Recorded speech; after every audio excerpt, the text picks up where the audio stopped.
if you think of all those ancestors who have been silenced because of many things, because of families have been disconnected, stories have been hidden, families have moved from one place to the other, and their descendants don't know about these previous histories and previous connections. And a descendant begins to do the work, and does enough work to open that door, but then is content with the first piece of information that comes out. Well, that door is open. And it is a lot to hold that space. It's a lot to deal with all of that energy that's just that wants to burst through and be received.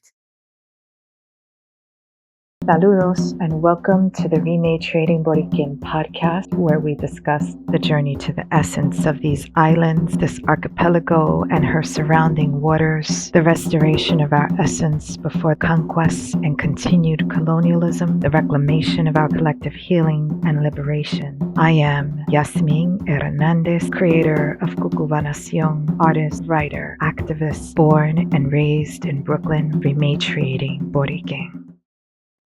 So in part one of my conversation with Melanie Maldonado Diaz of PROPA, Puerto Rican Organization for the Performing Arts, we talked about her personal journey that led her to the work that she has been doing around genealogy and our ancestors.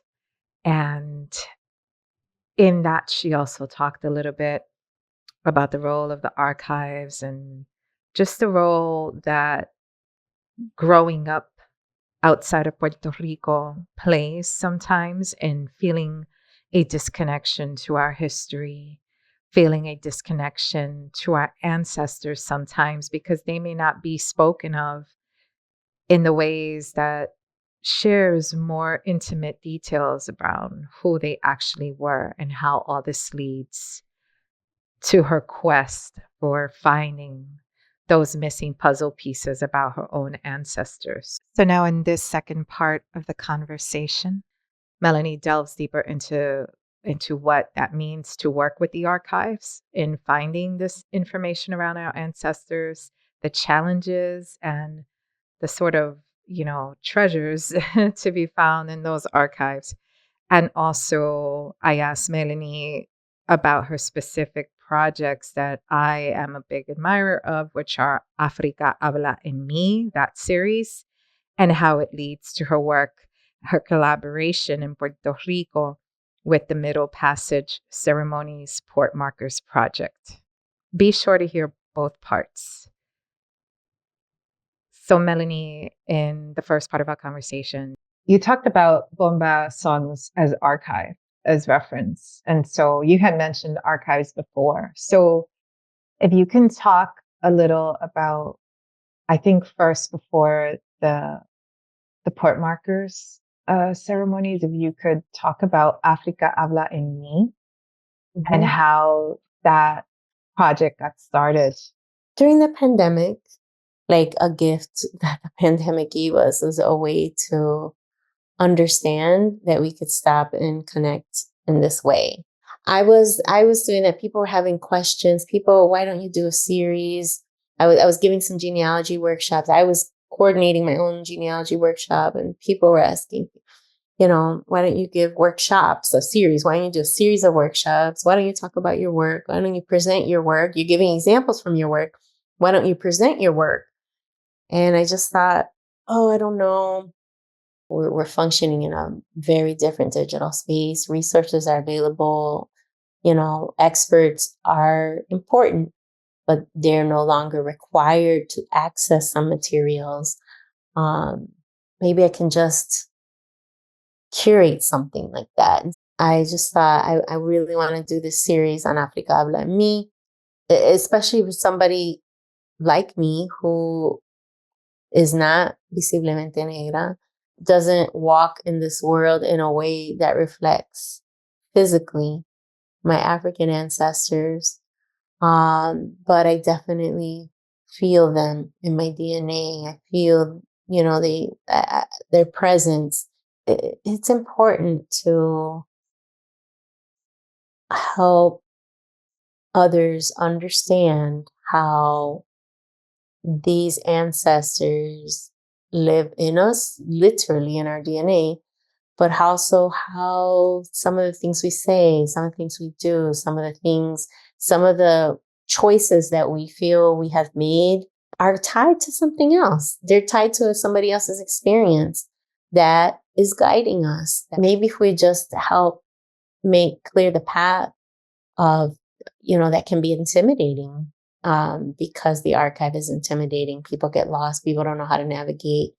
But so how about if we just clear the path by removing all those obstacles and connecting those people to the information? I approached certain people. I had been working on genealogy, as you know, with my own family. Then I started using it as a tool to research historic practitioners. Then I started seeking out the descendants of those historic practitioners and connecting them to that information.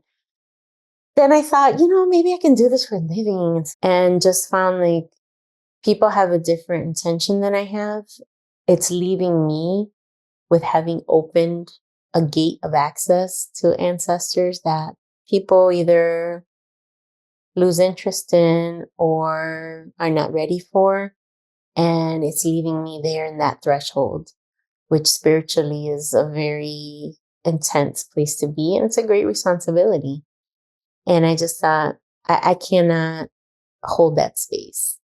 And so then I kind of rescinded that as an offering that I was putting out in the world. But then I thought, you know what, I can do that in this more curated way. I'm going to have to eat the cost. I'm going to have to contribute the labor. I'm going to have to donate the labor. But this is something I want to do. And it's a curated experience that I'm creating. If I feel I have these relationships, I'm going to ask if people want to be part of that curated experience and work with me in that process. Then, I will help make the connection and they will have the benefit of knowing that information.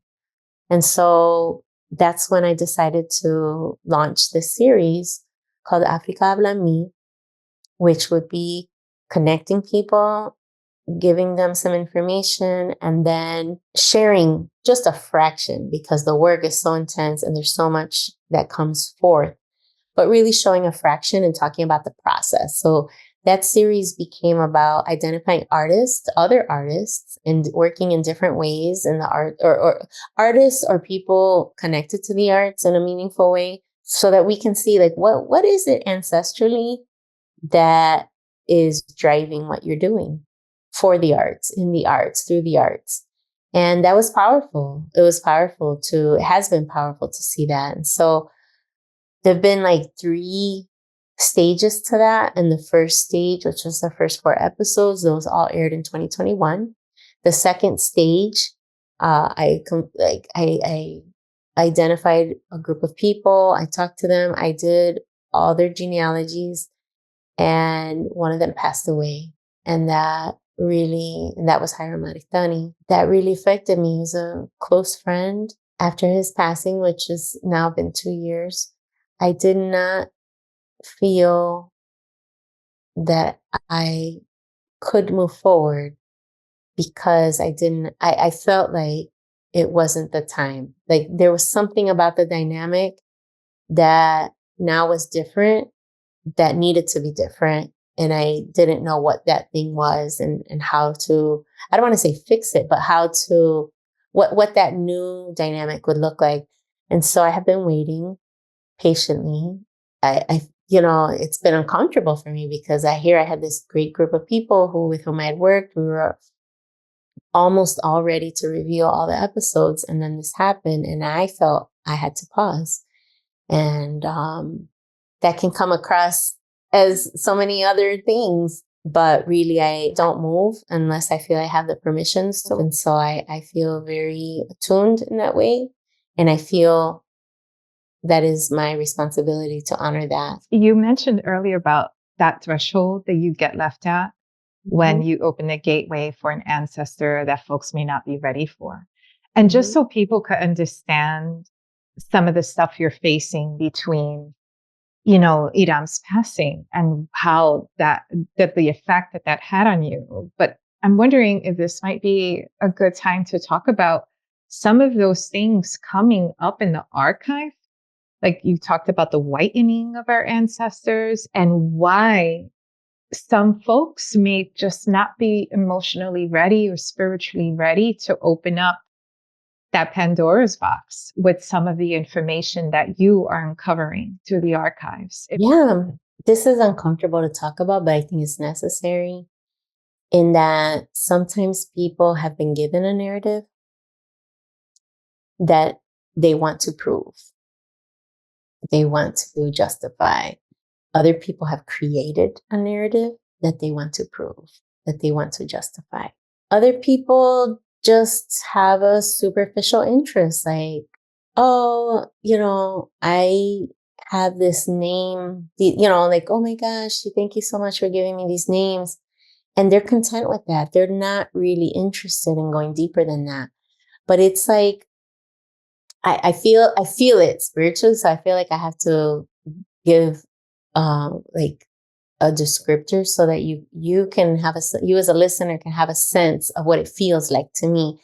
And that would be like, if you think of those like movies where maybe there's like an apocalypse and there's suddenly these like gates or walls go up and people are like scrambling to um get to a certain doorway, and they can't because now it's being regulated, now it's being streamlined, it's one at a time, whatever it is that's like thinning out that crowd and kind of bringing some order, imposing some order. If you think of all those, of that visual and of people wanting to get through to another space, to access another space, and if you can visualize that, hundreds and thousands of people gathering to get through a threshold that has been closed or is closed, and the tensions that build up because of that interest in getting through and all the things that they want to do when they get to the other side. If you can think about all that building up, and then usually what you see in these movies, if we're using these movies as an example, or we are, and that tension just spills out in a way that's overwhelming for the people that are on the other side, that can't handle the crowd, and there aren't systems set up to regulate that influx of people, of needs that are created by the weight, etc. And so if you hold on to that imagery, and if you think of all those ancestors who have been silenced because of many things, because of families have been disconnected, stories have been hidden, families have moved from one place to the other, and their descendants don't know about these previous histories and previous connections. And a descendant begins to do the work, and does enough work to open that door, but then is content with the first piece of information that comes out. Well, that door is open. And it is a lot to hold that space. It's a lot to deal with all of that energy that's just that wants to burst through and be received. And I can't be the person to receive that. I am meant to be a pass-through. I am meant to help facilitate the receipt of that. But I cannot contain all of that. It's not meant for me, one. And two, you have to multiply that by each person then that I'm working with. And so when people start the work, I really try to explain to them, like, you have to be ready because there's going to be a lot. It may be welcome It may be surprise. It may be unwelcome. And sometimes people are just content with the first piece of information that comes forth. Other people have a pre-constructed notion of what I will find. And what I do find sometimes does not fit. Again, either the narrative they've inherited or the narrative they have constructed. And then there's frustration. What I was told, or I know it has to be this way. I just know it. And when it isn't the way that they've been told or the way they've been imagined, then they abandon the work. And again, I am held at this, I'm at this threshold by myself then, just being meant to be a pass through. But now I'm like holding all this energy. And that's difficult. And so the archive, what it helps is that with that energy, which is different than that energy is different than the oral history, because now we're talking spiritually versus what is coming through as oral history. The archive then also contributes, and the archive can contribute in a meaningful way, and the archive can contribute in a detracting way. And part of these things we have to understand is that the archive was constructed by humans who have their own intentions and purposes. And maybe you show up and you want to register your child, but you got married to, the woman or the man that I wanted to be married to one day. And as a result, I have the power of the pen, and I'm going to misspell the person's name, or I'm going to not write something, or I'm going to write something that at the time could be socially harmful, or I could just put enough in there that it's going to make people question something about the child's legitimacy, and legitimacy, entre comillas, in this social construct of marriage. Or I'm going to maybe hint that you have Black ancestors because I know that that will be socially harmful in this racist society. Or I don't even know what you're talking about. I know you're trying to give me some details. You may not know how to articulate them so well, but you know what? I'm just going to put down this because this sounds better. Or I think I know what you're talking about. So I'm just going to fill in the gaps with what I want to put because that's probably what you mean anyway. Or, oh my gosh, I know information you don't know. So let me try to help you by adding in. So the archive contains so much possibility for why the information's in there, how it got in there, who is the architect of the information in the document. Is it the transcriber? Is it the person that is reporting? I mean, I have seen birth registrations by a neighbor who do not know the parents of their neighbor and therefore cannot identify the grandparents of the child being born. I have seen death notices that in the same way, it's an employer. An employer reports the death and they don't know many details. And I have an abundance of details about that person's life from all the other records. But the person that reported the death was somebody so disconnected from that family story that they could not provide detail, and in such a critical record that is widely available. Descendants can order these, and were able to before digital records became available in a mass way. They could go and say, I'm the daughter of, or I'm the grandchild of, and order. And then what they're going to get is this record that's incomplete or blank. And so if you just go into this work understanding all of these nuances and understanding all of these possibilities, then you will be open to what you might find. You may be open to why in one it's Carmen Maria, but in another place it's Maria del Carmen. Or in one place it's Celestina, in another place it's Saturnina.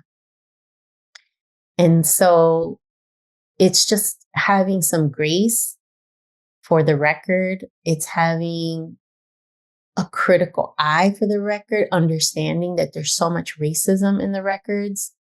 Racism that says, well, you're poor and Black, so I'm going to put that you're, I'm going to use that against you because I know in this racist society, to be identified as Black in the record is a ding or a mark against you. So I'm going to make sure that you're identified as such.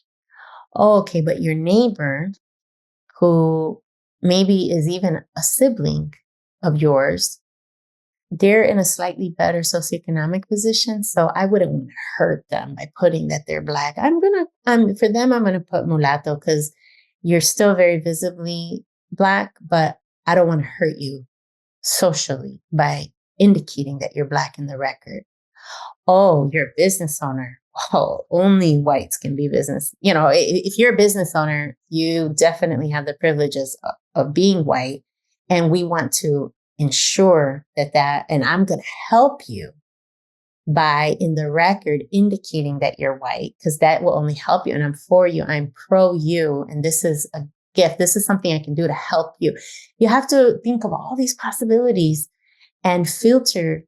So it's not necessarily that your parent, your grandparent, your ancestor got it wrong, or that your family was trying to hide something, but that the person interpreting the language, writing it down, had their own motives, their own reasons, their own toolkit to work with, their own social references. And all of these things have to be interrogated. We can't take them as fact on their own. How does this correspond to the oral history? How does this correspond to my lived experience, or the person I'm working with, their lived experience? How do these things work together?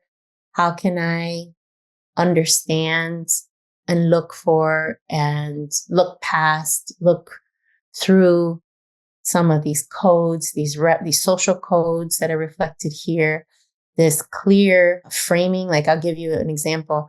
When a couple's not married, the child in historic records you'll always know that, because it was so important in a very Catholic society that people be married. So when the child comes from a union, whatever that union, whether it was consensual, whether it was loving or non, whether it was whatever the union, whatever the parenting was, the parentage, they will always be sure to let society at large know that did not conform to the expectation of marriage. And so then it's just about how nice are they in the record. The nicer way will be natural. You'll see. Hijo natural de. Hija natural de. The other, which is much more rigid, much more judgmental, much more damning, is hijo ilegítimo de, hija ilegítimo de. And so they mean the same thing ultimately, is that the union was not sanctioned by the church as a marriage. And therefore the child or the offspring is sanctioned in that way, or non-recognized in that way, or recognized in this other lesser category. So the archive is so important, but it's also important to use these filters of understanding so that you don't perpetuate this racism, you don't perpetuate this misogyny or this hegemony or other types of misogyny in the records that seek to humiliate, degrade, diminish, obscure altogether ancestors and their lives. Thank you so much for that. I would like to ask you if you can now speak to how your work with Africa Habla en Mí leads into your current collaborations with the Middle Passage Ceremonies Port Markers Project. After Hurricane Maria in 2018, I went to the island and I went back and visited some of these historic sites that I had already been working with that I'd already been curating events at, and saw the devastation that the hurricane created for those historic sites. I mean, obviously, we already, at that point, that was the summer of 2018, we were already well aware of the devastation that had been experienced on the land. And we just had all these images of a barren land after the storm. And then, of course, we know of all the people that were casualties of the storm, either directly that day, that in the days that followed, or indirectly because of the lack of resources. And I don't have to even go into any detail about that because, and most of from having lived it and so many of the listeners. And I too had a great uncle who could not receive the diabetes related kidney support that he needed because there was no electricity in the immediate months that followed. And he is one of those that's captured in, so many of those numbers are changing, over the years now. But at the time that everybody was using the number 4645 or 4,645. And my great uncle was one of those. So coming to the island, after all of that and feeling the weight of how can we do something to make sure that this history, which has already suffered from the archive and police suppression and laws meant to obscure it, abolish it, eliminate it altogether. I mean, I think of laws in San Juan and Arecibo and Ponce and Aguadilla, all these towns that in 1906, 1907 were passing ordinances to abolish bomba. So as long ago as that, and as recent as the 1930s, when the police were going to Cataño and breaking up bomba dances and destroying drums and beating people up and taking them to jail for playing bomba. And even later, just so many stories of practitioners that I've worked with and I've interviewed or I've heard, and going in 2018 and knowing that there was this spiritual nudge, so you have to do something about this. There's already so much stacked against this tradition, against this history and these herstories. We have to visibilize this. And so just deciding then, after seeing those sites, that I would do something to demarcate those spaces so that if there was, if there were other natural disasters or man-made disasters like, displacement and gentrification that lead to this accelerate and lead to further invisibility, that perhaps these placards could dissuade those efforts, delay those efforts, or just otherwise bring consciousness that could live on. And so in 2019, I put up my first one and had put up 6 as of last spring when I was invited to a conference or a convening at the National Museum of African American History in collaboration with the National Trust for Historic Preservation for people who were doing genealogical work at historic sites where people had been enslaved. And so I was the only person representing work from Puerto Rico and was invited to represent that work that precisely I had been doing through Bomba, through the Bomba research, through the Africa Habla en Mi series. And while I was there, I heard a presentation from a descendant of the last known illegal slave ship to come to the United States. And that was the Clotilde that arrived in Mobile, Alabama in 1860. And here was a descendant talking about the fact that they were going to put up a marker to illuminate this history, to bring visibility to this history and the story and their known connection. They had always known that they were descendants. Literally, that community is called Africa Town. Zora Neale Hurston, somebody I so admire, she, in conducting her own research in the 1930s, interviewed one of the last known captives from that ship who was then enslaved. She is part of the WPA, or the Works Progress Administration of the 1930s, and collecting these different narratives from people who had formerly been enslaved. And just in her own ethnographic work, collected this piece of oral history that's so important to narratives of enslaved people here from the United States. So all of these things being that I had already known about her, I had already known about the ship, and meeting somebody for the first time who was a descendant. Henry Louis Gates had just done his episode, and the last couple years right before that, that highlighted that Questlove of the Roots was also a descendant of that ship.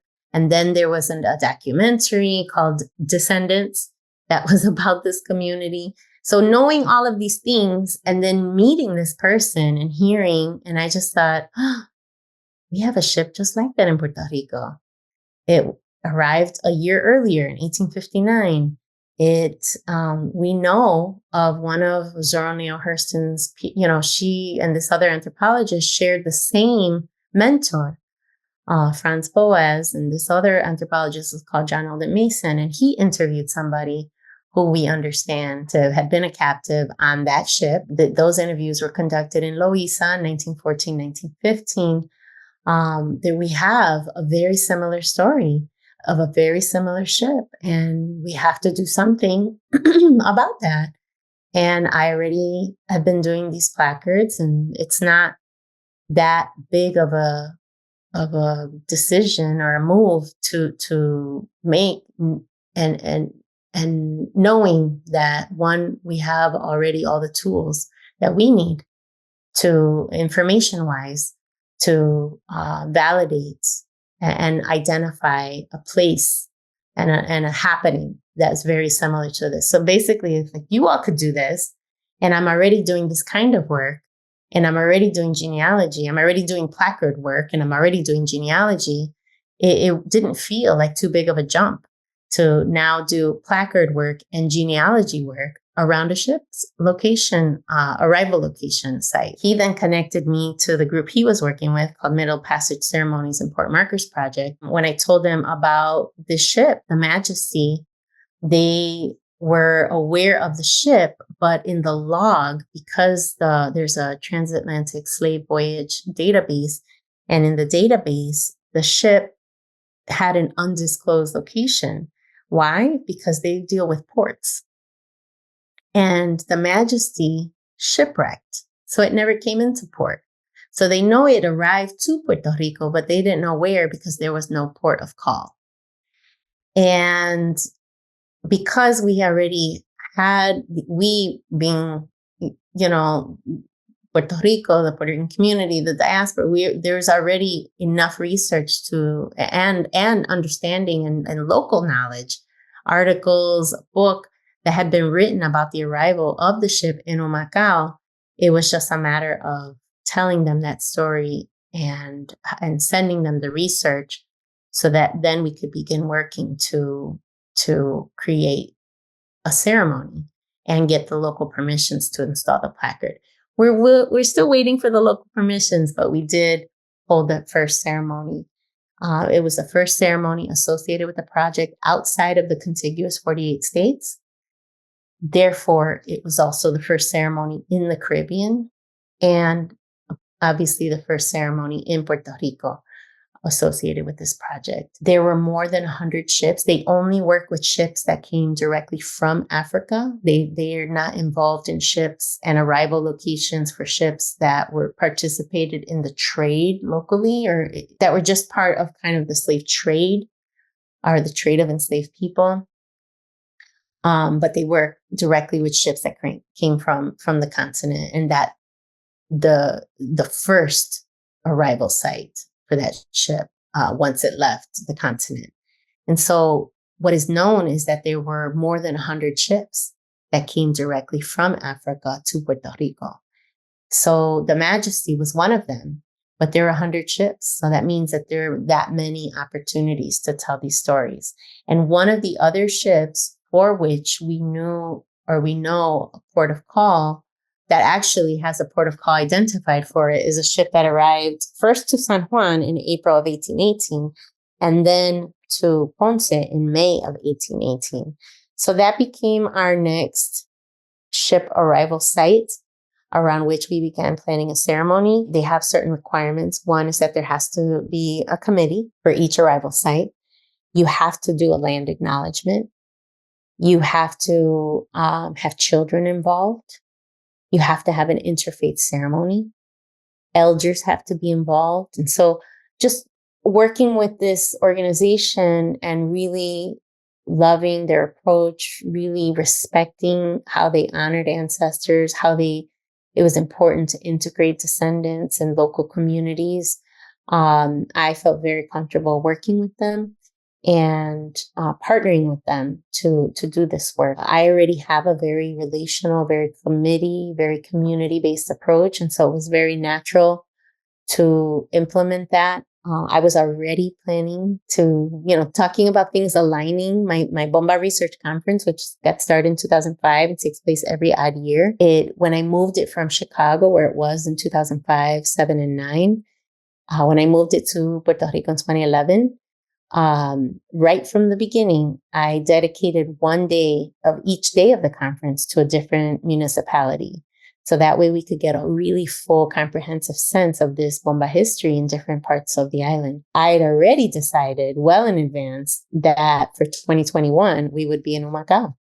So when I met that group and told them that I would already be there and we could naturally incorporate that into that day's programming, it was just a natural fit. We did learn in that process through some of the research that had already been conducted by others that within the first 3 weeks of the Majesty's arrival, 79 Africans were buried in Humacao.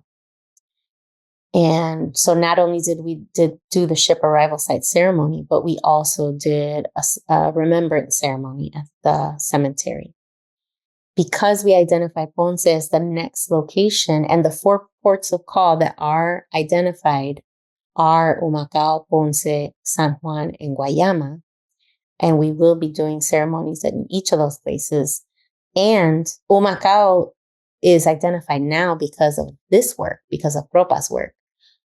Because prior to that, it was only San Juan, Ponce, and Guayama. We identified Ponce as the next location. I formed the committee. We began meeting. Because I've done extensive research with so many people, it was easy enough to think of, all right, whose work connects not only to Ponce, but specifically to this community that is adjacent to the port where one of my committee members is located and has a full view of the port, because the port. One of the requirements is that wherever you place a placard, it has to have a view of the ship's arrival. So all of these things aligned to be able to do that. And you were one of the people that I had done work with about Ponce, whose family connected to Ponce. And fortuitously for me, but certainly part of the larger purpose of this project, you and I had already done work very specifically about La Playa de Ponce. And you have this oral history, these oral histories that have come to you about your family's connection to this place. And so it was very just seamless to work with you and to work with some of the other people, 2 of which were already on my committee, and share the work about their family trees and how their family trees either connected directly to La Playa or to the immediate area, either the port or adjacent communities related to this history of enslavement in Ponce, and in either the same or similar stories connected to the story of this ship. And so we did work. We did the ceremony, that second ceremony. The first ceremony was back in September, so on September 3rd. This one took place on May 4th in Ponce. So the first one, September 3rd in Humacao, the second one on May 4th in Ponce. And then we did, thanks to Diogenes Balleste's persistent, fervent participation on our committee, he was able to help us secure the permissions to get this placard installed. And then he designed, with some colleagues, and designed and built this beautiful placard that's covered in corallina stone, which is, as it sounds, made from coral. So we have this beautiful stone pedestal upon which we were able to install the placard and dedicate it just 8 days ago on June 9th. Wait, are you serious? Did you just say 8 days ago? Because my next question was going to be if you could speak to the significance of the number 8. Oh my gosh, talked about right. this being the 8th Oh my episode. gosh. I can't believe that was 8 days ago. Can you talk about the significance of the number 8 with regards to this specific ceremony in La Playa de Puerto? I certainly will. So, wow, the number 8 became so important to the way that we remembered these ancestors because the documents say that 8 people were brought to, there were 206, I think there were 216. I think 8 didn't survive. And we don't know their story. We don't know if they died at sea because of sickness or the inhumane conditions, or if they self-emancipated at sea. But we do know that just over 200 people were taken on a ship that left the Mari or the Maria, depending on the record, that left the Central African nation, Sao Tome y Príncipe, which is an island nation off the coast of Gabon, which is Central Africa.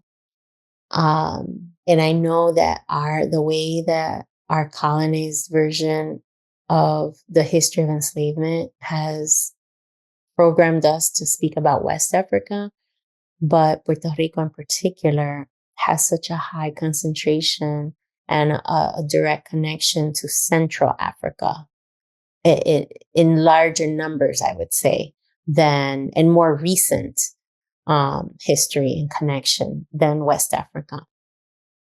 So it's just important because it shifts our narrative a little bit and expands it. They arrived in San Juan in April, and then they arrived in Ponce on May 8th of 1818.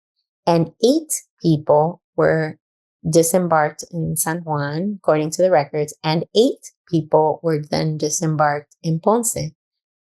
And then we haven't done any further research about where the ship went after that, but it certainly left the archipelago. So this number 8 just kept resurfacing in the work, in the timeline, in the recounting of that history. And I just kept thinking, I really want to create a visual. I want to do something that is a way for us to honor these 8 people. And in a lot of times when this work is done around ships, the ship itself becomes the visual. And it was very important for me that we not center this tool of enslavement, what ultimately would lead to enslavement, this tool of oppression, this tool of the colonizer, of the enslavers, of destruction of families and communities. I did not want to uphold that and that be what we remembered as a ship, even though that is part of the narrative. So for me, this number 8 became what I wanted. It kept resurfacing. And so I just thought, 8 for me looks so much like the infinity symbol. It's not quite exactly the same, but it is an infinity symbol. And we've talked about this in other contexts and conversations, but I like to think of a futures approach. And we talk so much about the past and what that might have looked like.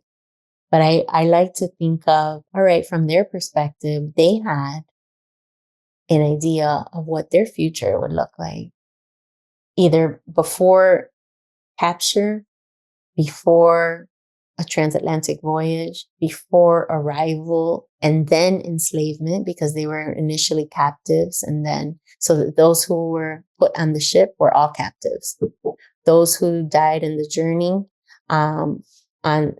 to Puerto Rico, they died as captives. those who arrived and then were sold into slavery, those are the ones that were enslaved. But these were captives who were brought. And so, but before they were captives, they must have thought about their future at some point. Where am I going to live? Am I going to, stay here with my family? Am I going to go live in my partner's community? Am I marrying somebody from my partner's community?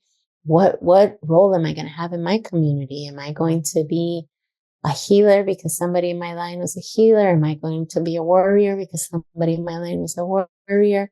Am I going to be a hunter or somebody who goes off and brings sustenance to a community? Am I going to be involved in the farming? What is my role? People, I have to imagine that at some point, they were thinking about that. And that then shifted when they were captured, when they were put on a ship, when they were brought to a new place, when they were disembarked and taken and enslaved at an hacienda, that future shifted and shifted over and over and over again. It had to have. And I have to think that maybe some of that early hope and excitement about what could have been for their futures that maybe was robbed from them was later replaced by I hope that my children never have to, or I hope my grandchildren never have to, or I hope that my children get to, or I hope my grandchildren and my future descendants get to do all the things that I was never able to. I have to think that way because I believe that hope exists and that we can manifest things too, and that we're powerful in that way. And so for me, the infinity symbol, I wanted it to reflect that. Like, what were those hopes and dreams that they had either for themselves or for their descendants that came true? And even though we don't know at this moment who their descendants were, we do know that there is an Afro-descendant community in Ponce. And we do know, in some cases, we're able to tie directly to some ancestors and know what those ancestors, where they lived and what their experiences were. In other cases, we don't. And to help fill the gap of possibility, what I thought is, let's bring an offering of like a reporting back. Like, look at all these great things that were done by Afro-descendants in Ponce. Look at all of these accomplishments. Look at the way this tradition, this genre, this world of practice, whatever that was, literature, sports, law, politics, all of these things. Look at how these people who are either your descendants or are the descendants of somebody who was in a position like you, look at what they were able to accomplish and achieve, and look at how your sacrifice, not a willing sacrifice, you were sacrificed, but look at how your sacrifice, because you're here, because of you, look at how the world has been changed because of you and your seed.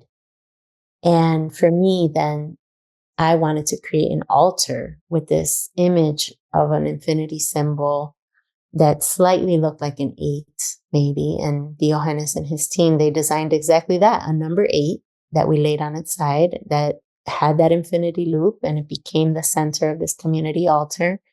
And we put up pictures and we invited people to bring pictures of their ancestors who either from La Playa or from other areas of Ponce, or just your own ancestors who you wanted to report back and say, look at what the diaspora, look at what your descendants have done. And so shifting the narrative, it's not replacing the narrative. It's not saying these other things didn't exist, these atrocities.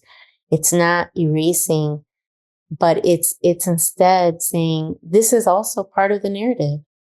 And there's so much trauma there. that we have to remember that we did inherit that, but we also inherited their joy, and we inherited their vision, for a future, for futures, for the futures of our generations to come. And we inherited all that as well. And so that, going back to the Africable en Me series, that is so much of that, like, of my original intention is like, what did we inherit that is manifesting itself even without us knowing? Let's go back and do the genealogical work so that we can understand ourselves and see how what we're doing is really a manifestation of our ancestors in these different ways. And so that is how this Middle Passage Ceremonies and Port Markers Project alliance and collaboration has continued to build on all of this other work. Thank you so very much. I just want to say that everything you described about the future, looking into the future, it's certainly what I felt watching Papote and his group singing Plena, and a beautiful Plena that they dedicated to this ship, the Maria. All the possibilities, knowing what our ancestors went through, and then seeing us gather at that site in view of El Puerto de Ponce, or even knowing for the joys, right? We do inherit their suffering, but we inherit their joys and their tools and their medicine, like my Playa de Ponce abuelas, who were parteras, who were midwives, who helped us survive a lot of these atrocities, right? That's like essential ancestral medicine. And so again, thank you so much for this work, for this whole beautiful narrative where you go from tracing your own disconnection to using this work to reconnect to your ancestral essence, to helping folks connect to their ancestors, which anchors us and helps us in our rematriation journey, to taking people and ancestors like my abuela, who lived in Brooklyn for 40 years, and allowing me to hang her photo within that infinity symbol of white carnations in Playa de Ponce, her place of birth, to connecting us to possibly names or just details of ancestors taken from the continent of Africa that are now being rematriated with those missing puzzle pieces back to their continent source, right? So in all of those ways, grateful to you for the work you've done with my ancestras and just the collective of our Boricua ancestors. It's truly a pleasure to work with you and your ancestors. And it's just been a beautiful process to connect to them with you, to learn about them from you, to help you learn a little bit more about them through the archive and through the physical sites, locations where they lived and loved. Absolutely. I should say that the episode 6 of Rematriating Borikén podcast, I talk about that ceremony at the end of that episode. And if you follow Rematriating Borikén on social media, you will see that I posted some images and photos. But Melanie, where can they go to learn more about your work and PROPA's work? Well, PROPA has right now we have a social media presence. We are building our website. And so pardon our dust as we are under construction. But PROPA has a presence on Facebook, has a Facebook group and a Facebook page, but the group definitely has more of the PROPA's own, it serves as an archive of PROPA's work. That's Puerto Rican Organization for the Performing Arts, or PROPA. And then on Instagram, our handle is Cultura Boricua, and Boricua with a K in the middle there. So at Cultura Boricua on Instagram. And like I said, there were 100 ships. So many opportunities to be involved. If you missed one of the first ceremonies, You are certainly welcome to join us at a future ceremony or take a self-guided tour of the sites of ceremony. And you can see those on the Middle Passage Ceremonies and Port Markers Project website. You'll see our link there as well. And you will see a map of all the places where they have collaborated on ceremonies and placard installations. I, on behalf of PROPA, invite you to participate in any one of those future ceremonies or go and visit them on the sites on your own. The site in La Playa de Ponce, the placard is there. And we invite you to just go and read it and learn about that history and the people involved in helping bring it to light. Fabulous. And I'll be sure to include all the links below the video. Thank you so very much, Melanie. And you are in the Orlando area, correct? I am. Okay. Chicago, Rican, born and raised, but Okay. here for most of the last decade. Okay. But I also think you're all over the diaspora. When I say that, it's not just the Boricua diaspora, it's like the African diaspora from the Bahamas to now going to Brazil. And I'm so happy to see your work reaching more places. But thank you so very much for this conversation and for your work and your presence. Thank you. Such a pleasure. Thank you so much for listening in to another episode of the Rematriating Borikén Podcast. For more information, visit our website, rematriatingboriken.com. That's Borikén, Boriken. We are also on Facebook as Rematriating Boriken and same handle on Instagram. Look out for new podcast episodes around every new and full moon and enjoy this full moon.